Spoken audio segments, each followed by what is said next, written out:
بعد 12 سنة رجعت العلاقات ما بين مصر وتركيا وعودة التمثيل على مستوى السفراء، مرحلة جديدة للتعاون في كتير من الملفات بين مصر وتركيا، من ضمنها استقرار ليبيا والصومال وصفقات مشتركة بين البلدين. إن شاء الله تكون زيارة خير لمصر وتركيا. وتعالى نسمع نشوف علي حسين قال إيه. ده حتى أردوغان خليفة المسلمين يا هلا. طب شوف أردوغان ده بقى، كنتوا ده رافع ربع، ده بيطلع يعيط على ربع ده.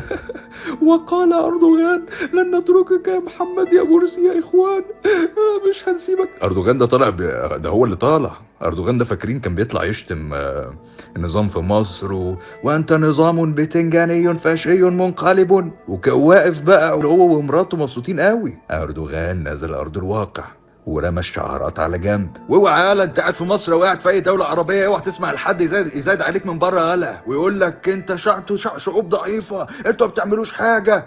اي حد عايش في امريكا او لندن او اوروبا، احنا عايشين هنا بندفع ضرايبنا للامريكان والاوروبيين الانجليز،